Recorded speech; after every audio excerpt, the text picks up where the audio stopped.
ពេលសួស្តីអ្នកទាំងអស់គ្នាអញ្ចឹងថ្ងៃនេះខ្ញុំនឹងធ្វើការបង្ហាញអ្នកទាំងអស់គ្នាតេតងនឹងការ configure Wi-Fi repeater អញ្ចឹងនៅពេលដែលយើងបើក Wi-Fi repeater យើងមកយើងធ្វើការ connect Wi-Fi repeater យើងហើយយើងជ្រើសរើសភាសាជាភាសាអង់គ្លេសអញ្ចឹងទៅបាទបន្តមកទៀតយើងនឹងជ្រើសរើសយកជាប្រភេទ repeater អញ្ចឹងអ្នកទាំងអស់គ្នាធ្វើការចុច connect ទៅចាំមក plate អូខេអញ្ចឹងមាន Wi-Fi ឈ្មោះជាច្រើនអញ្ចឹងអ្នកទាំងអស់គ្នាធ្វើការរើស Wi-Fi ណាដែលយើងចង់ធ្វើ repeater អញ្ចឹងយើងមើលទៅថា Wi-Fi ណាដែលយើងចង់យកជាធ្វើយើងធ្វើ repeater ដើម្បី extend wireless យើងឲ្យខ្លាំងក្នុងផ្ទះអញ្ចឹងអូខេអញ្ចឹងឧទាហរណ៍ថាខ្ញុំយក extend Wi-Fi ឈ្មោះនេះហើយបន្តមកទៀតខ្ញុំធ្វើការបំពេញ password ចូលដែល password default គឺជា password default Wi-Fi របស់យើងអញ្ចឹងយើងត្រូវស្គាល់ password Wi-Fi ហ្នឹងករណីនេះគឺបើសិនជា file លេខយើងវាខ្សោយយើងចង់ extend ឲ្យវាខ្លាំង signal នៅក្នុងផ្ទះយើងគឺយើងប្រើ repeater ហ្នឹងតួនាទីវាគឺ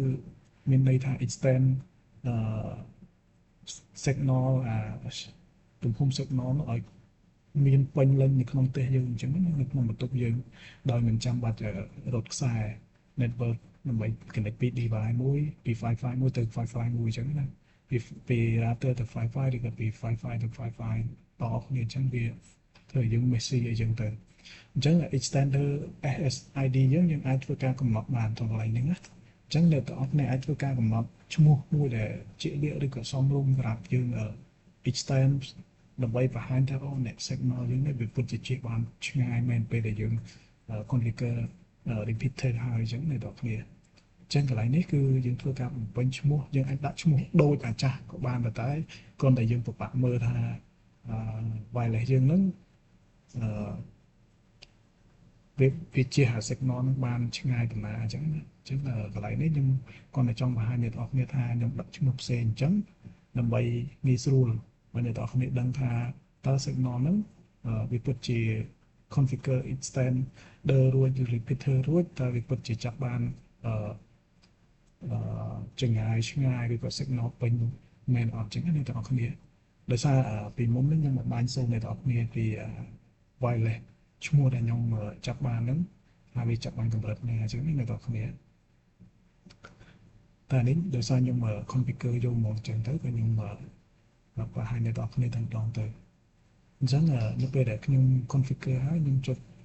តាម follow step ខ្ញុំហើយខ្ញុំធ្វើការ refresh Wi-Fi នៅទូរស័ព្ទខ្ញុំ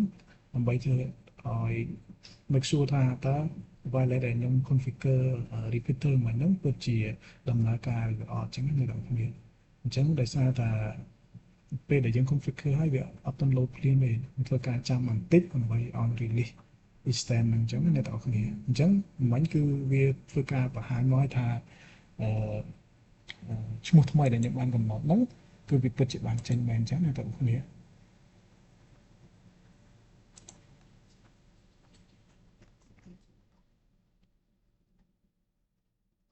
អញ្ចឹងធ្វើការ connect ទៅយើងធ្វើការ connect ហើយនឹងបញ្ចូល password ដែលយើងបាន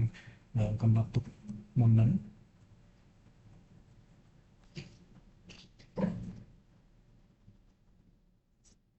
អូខេអញ្ចឹងយើងធ្វើការពេលដែលយើង connect Wi-Fi ជាប់អ្នកនរគ្នាឃើញ Wi-Fi ហ្នឹងគឺពេញហើយអញ្ចឹងអ្នកនរគ្នាធ្វើការ play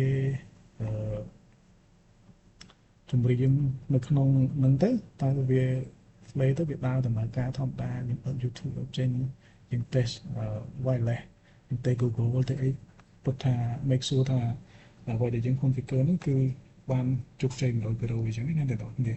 អញ្ចឹងឧទាហរណ៍ថានេះខ្ញុំធ្វើការ speed test ឲ្យអ្នកនរគ្នាមើលថា